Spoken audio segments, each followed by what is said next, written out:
வீட்ல பணமே தங்க மாட்டேங்குதா? எவ்வளவு சம்பாதிச்சாலும் கை ஓட்டையா இருக்கா? நீங்க இதுக்காக பரிகாரம் பண்றதுக்கு முன்னாடி, உங்க வீட்ல நீங்க போடுற சண்டைய நிறுத்தினாலே, பாதி பிரச்சனை சரியாயிரும். பணமும் வர ஆரம்பிச்சுரும். இப்படி சொன்னா நீங்க நம்புவீங்களா? பட் இதுதான் உண்மை. கணவன், மனைவி 2 பேருக்கும் இடையில நடக்கக்கூடிய இந்த சண்டைக்கும், அவங்க பாக்கெட்ல இருக்கக்கூடிய பணத்துக்கும் நேரடியா தொடர்பு இருக்கு. அது எப்படின்னு சொல்லி நம்ம ஜோதிட ரீதியாகவும் அறிவியல் ரீதியாகவும் இப்போ நம்ம பார்க்க போகிறோம் டீட்டெயிலாக. மிஸ் பண்ணாமல் பாருங்கள், ரொம்ப யூஸ்ஃபுல்லாக இருக்கும். இதை நம்ம ஃபாலோ பண்ணாலே முக்கால்வாசி பிரச்சனை சரியாகி நமக்கு பணம் வர ஆரம்பிச்சிடும். வாங்க டாபிக்குள்ளே போகலாம். அதாவது ஜாதகத்தை எடுத்துக்கிட்டோம் அப்படின்னா அதில் 2வது கட்டம் இருக்கு இல்லையா, அது வந்து குடும்பத்தை பற்றியும் பணத்தை பற்றியும் சொல்கிறதுக்கான கட்டம். இதை நம்ம உன்னிப்பாக கவனித்து பார்த்தோன்னா தெரியும், பணத்தையும் குடும்பத்தையும் ஒரே இடத்துல தான் வச்சுருக்காங்க அந்த 2வது கட்டத்தில். அதுக்கு என்ன அர்த்தம் அப்படின்னா, உங்கள் குடும்பத்தில், அதாவது ஒவ்வொரு குடும்பத்துலேயும் அமைதி இருந்தால் தான் அங்கே பணம் தங்கும். அதே மாதிரி தான் திருமணமானவங்களுக்கும். திருமணமானவங்களுக்கு வந்து ஜாதகத்தில் வந்து 7வது இடத்த வந்து சொல்லும். அந்த 7வது இடம் என்ன அப்படின்னு பார்த்தோம்னா, வாழ்க்கை துணை அப்படின்னு அர்த்தம். அதாவது கணவன் மனைவியை பற்றி சொல்கிறது தான் அந்த 7ஆம் இடம். அந்த திருமணமானவங்களுக்கு வந்து சுக்கிரன் தான் பார்த்தீங்கன்னா மிக முக்கியமான கிரகமாக இருக்குது. அதனால தான் பார்த்தீங்கன்னா ஒவ்வொரு வீட்லேயும் வந்து சுக்கிரன் அப்படிங்கிறத வந்து மனைவியை சொல்லுவாங்க. எப்படின்னா மனைவி வந்து மகாலட்சுமியின் அம்சம், சுக்கிரனின் அம்சம் அப்படின்னா சொல்லுவாங்க. அப்போ வீட்டில் வந்து சுக்கிரனோட ஆதிக்கம் அதிகமாக இருக்கணும் அப்படின்னா அந்த வீட்டில் இருக்கக்கூடிய பெண்கள், முக்கியமாக மனைவி, மகள், இவங்களெல்லாம் எடுத்துக்கலாம்.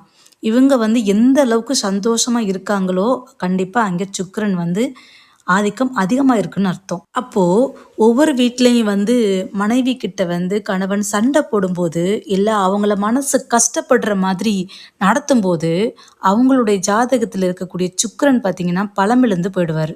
சுக்கிரன் வந்து பலவீனமாக இருந்துச்சு அப்படின்னா அப்புறம் எப்படி செல்வம் சேரும்? நல்லா யோசிச்சு பாருங்க. எப்படி ஆடம்பரமான வாழ்க்கை கிடைக்கும்? சுக்கிரன்னா என்ன அர்த்தம்? வசதி, வாய்ப்பு, ஆடம்பரம், கார், பங்களா, வீடு, இது எல்லாமே குறிக்கிறது தான் சுக்கிரன். அப்போது அங்கே வந்து சண்டை சச்சரவு இந்த மாதிரி அழுகையாக இருந்தது அப்படின்னா எப்படி வந்து பணம் தங்கும்? எப்படி ஆடம்பர வாழ்க்கை நம்ம வாழ முடியும்? இதில் கவனிக்கக்கூடிய விஷயம் என்னன்னு பார்த்தீங்க அப்படின்னா, இப்போது கணவன் வந்து மனைவி கிட்ட சண்டை போடுறாங்க அப்படின்னா 7ஆம் இடம் வந்து பாதிக்கப்படுது. ஏன்னா 7ஆம் இடம் தான் கணவன் மனைவியை குறிக்கிறது. அப்போ 7ஆம் இடம் பாதிக்கும் போது டைரக்டாக 2ஆம் இடமும் பாதிக்கும். அப்போ 2ஆம் இடம் அப்படிங்கிறது வந்து குடும்பம், வருமானம், இது எல்லாத்தையும் குறிக்கக்கூடியது. அப்போ 7ஆம் இடம் அங்கே பாதிக்கும் போது 2ஆம் இடம் பாதிச்சிச்சுன்னா எப்படி வருமானம் நமக்கு கிடைக்கும்? ஜாதகத்தில் இந்த மாதிரி சூட்சமங்கள் நிறைய இருக்கு. இது ஒரு சின்ன விஷயம்தான். சரி, இப்போ நம்ம ஜாதகத்தை கம்பேர் பண்ணி சொல்லிட்டோம். இதுவே நடைமுறை வாழ்க்கையில வந்து எப்படி பணம் வந்து ஒரு மனுஷனை காலி பண்ணுது அப்படிங்கிறத வந்து ஒரு உதாரணமா நம்ம சொல்லலாம். நம்மளோட முன்னோர்கள் வந்து சொல்லுவாங்க என்ன அப்படின்னா, சமைக்கிறவங்களோட மனநிலை வந்து அந்த உணவில் வந்து பிரதிபலிக்கும் அப்படின்னு சொல்லுவாங்க.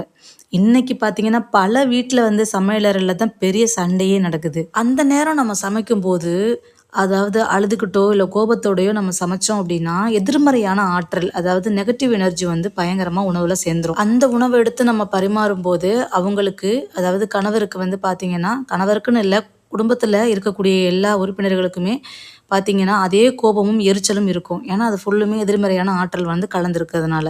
அது மட்டும் இல்லாமல் சமையல் அறையில் இருக்கக்கூடிய உப்புக்கும் தண்ணிக்கும் பார்த்தீங்கன்னா மகாலட்சுமியோட அம்சம் அப்படின்னு நம்ம சொல்லுவோம். இப்போ நம்ம சண்டை போட்டுக்கிட்டே நம்ம சமைக்கும் போது அந்த உப்போட தன்மையும் அந்த தண்ணியோட தன்மையும் டோட்டலாக மாறி போயிடும். இதனால வந்து என்ன ஆகுதுன்னு பார்த்தீங்க அப்படின்னா, வேலையில் நிதானம் வந்து இல்லாமல் போயிடும். வியாபாரத்தில் நஷ்டம் ஏற்படுறதுக்கு வாய்ப்பு அதிகமாக இருக்கும். இதனால தான் வந்து அன்னம் இருக்கிற இடத்துல வந்து அமைதி வேணும் அப்படின்னு சொல்லுவாங்க. அப்போது சண்டை வரும்போதெல்லாம் என்ன ஆகுதுன்னு பார்த்தீங்க அப்படின்னா, சுக்கிரனோட ஆதிக்கம் ஃபுல்லாக குறைஞ்சிட்டு ராகுவோட ஆதிக்கம் ஃபுல்லாக பரவ ஆரம்பிச்சிடும். ராகுனாலே என்ன, மாயை அப்படின்னு தான் சொல்லுவோம் நம்ம. அது மட்டும் இல்லாமல் வீண் விரயம், இதெல்லாம் தான் அது பண்ணும். சண்டை நடக்கிற வீட்டில் கவனித்து பார்த்தீங்கன்னா தெரியும், எதிர்பாராத மருத்துவ செலவுகள், வண்டி ரிப்பேர் ஆகுறது, தேவையில்லாத நஷ்டம், பணம் வந்த வழி தெரியாமல் போகிறது, இது எல்லாமே நடக்கும். இதுக்கான தீர்வு என்னன்னு பார்த்தீங்க அப்படின்னா, வீட்டில் சிரிப்பும் மகிழ்ச்சியும் இருந்துச்சு அப்படின்னா ராகுவோட தாக்கம் குறைஞ்சு பணம் இருக்கிற சுக்கிரனோட பலன் வந்து கூட ஆரம்பிச்சிடும். நல்லா புரிஞ்சுக்கோங்க, பணம் அப்படிங்கிறது வந்து ஒரு எனர்ஜி தான். அது சந்தோஷமா இருக்கிறவங்கள தான் தேடி வரும். இப்போ காலையில எழுந்ததும் பார்த்தீங்க அப்படின்னா கணவன் மனைவி கடையில வந்து சண்டை போட்டுக்கிட்டே இருக்காங்க. அப்படி பார்க்கும்போது அன்னைக்கு ஃபுல்லாவே அவங்களோட மைண்ட் செட் எப்படி இருக்குன்னு பார்த்தீங்கன்னா, ஏதோ ஒரு பற்றாக்குறை ஒரு மோடுலயே இருப்பாங்க. நம்மகிட்ட எதுவுமே இல்ல, கஷ்டப்பட்டுக்கிட்டே இருக்கோம் அப்படிங்கிறத வந்து ஆழ் மனசு வந்து நினைக்க ஆரம்பிச்சுரும். இப்படி பண்றதுனால என்ன ஆகும்னு பார்த்தீங்கன்னா, அவங்களுடைய மனநிலை வந்து ஒரு புது புது வாய்ப்புகள வந்து பார்க்கவே விடாது. ஆனா, இப்போ நீங்க மகிழ்ச்சியா இருக்கும்போது பார்த்தீங்க அப்படின்னா, உங்க மூளை சுறுசுறுப்பா வேலை செய்ய ஆரம்பிக்கும். புது வருமானத்துக்கான வழிகளும் திறக்க ஆரம்பிக்கும். இப்போ உதாரணத்துக்கு வந்து ஒரு வீட்ல ஒரு கணவர் எடுத்துக்கலாம். அவர் வந்து வேலைக்கு போறாரு. மனநிறைவோட ஒரு வேலைக்கு போறாரு. அப்படி போகும்போது அவருடைய வேலைய வந்து 100% வந்து ஃபுல்ஃபில்மென்ட்டோட பார்ப்பாரு. இதே அந்த மனுஷன் வந்து சண்டை போட்டுட்டு ஒரு வேலைக்கு போறாரு அப்படின்னா வந்து என்ன ஆகும்? வேலையில ஆர்வம் இருக்காது. வேலையில தப்பு பண்ணுவாரு. பாஸ் கிட்ட திட்டு வாங்குவாரு. இல்லைன்னா அந்த டென்ஷன்லயே வண்டிய வேகமா ஓட்டிட்டு வந்து ஆக்சிடென்ட் பண்றதுக்கும் வாய்ப்பு அதிகமா இருக்கும். அப்போ என்ன ஆகும்னு பார்த்தீங்கன்னா, ஒரு சின்ன தப்பு பண்ணாலும் பெரிய நஷ்டத்துல வந்து கொண்டு வந்து விட்டுரும். இப்போ சொல்லுங்க, அந்த சண்டை உங்க பணத்த காலி பண்ணுதா இல்லையா?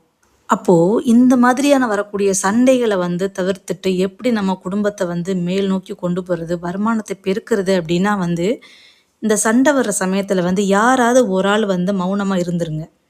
அப்படி இருக்கும்போது ஒரு மிகப்பெரிய ஆற்றல் வந்து சேவ் ஆக ஆரம்பிக்கும். அந்த ஆற்றல் வந்து உங்களோட தொழில் ஏதாவது பண்றீங்க, இல்ல பண்ண போறீங்க அப்படின்னா, அதுக்கான சக்சஸ வந்து தேடி தரும். அது மட்டும் இல்லாம, அன்னைக்கு சாயந்திரமே என்ன பண்றீங்கன்னா, ஒண்ணா சேர்ந்து ஒரு கோயிலுக்கு போயிட்டு வந்துடுங்க. சண்டை போடுறீங்க இல்லையா? அன்னைக்கு ஈவினிங்கே.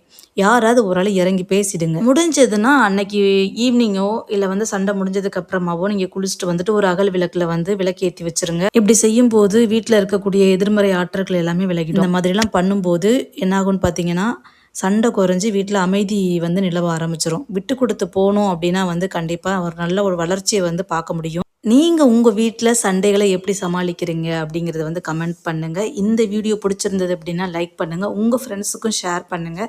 சப்ஸ்கிரைப் பண்ணுங்க. Thank you.